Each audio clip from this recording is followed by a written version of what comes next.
شادی میں کچھ لوگ کپڑے یا کوئی چیز دیتے ہیں، ان کا بدلہ لینا یا دینا کیسا ہے؟ اپنے دوست و احباب یا اعزاء و اقارب رشتہ داروں کی شادی کے موقع پر یا کسی اور دوسرے موقع پر تحفہ دینا اور کوئی گفٹ دینا، چاہے وہ سامان کی شکل میں ہو یا پیسوں کی شکل میں ہو، بالکل دے سکتے ہیں، اور آپس میں ایک دوسرے کو ہدیہ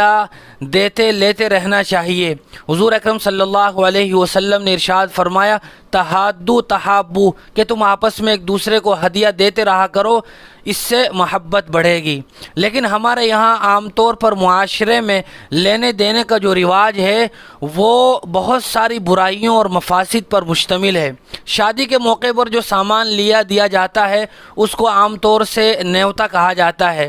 اور کچھ لوگ شادی میں اسی نیت سے دیتے ہیں کہ جب ہمارے یہاں شادی ہوگی تو یہ لوگ ہمیں زیادہ دیں گے، بلکہ ہم ان سے زیادتی کی امید بھی رکھتے ہیں۔ اس طرح کی امید رکھ کر کسی کو دینا یہ شریعت میں جائز نہیں ہے۔ اللہ تبارک و تعالی قرآن مجید میں ارشاد فرماتے ہیں، وَمَا آتَيْتُم مِّن رِّبًا لِّيَرْبُوَ فِي أَمْوَالِ النَّاسِ فَلَا يَرْبُو عِندَ اللَّهِ، کہ تم جو کچھ دوسرے کو دیتے ہو اور پھر امید رکھتے ہو کہ وہ زیادہ دیں گے، تو اللہ کے نزدیک یہ چیز زیادہ نہیں ہوتی ہے۔ لہٰذا اس نیت سے دینا کہ وہ ہمیں زیادہ دیں گے، اور اگر وہ نہ دیں تو پھر ناراض ہونا، ان پر طعنہ زنی کرنا، برائی کرنا، یہ شریعت میں نہایت ناپسندیدہ اور مذموم عمل ہے،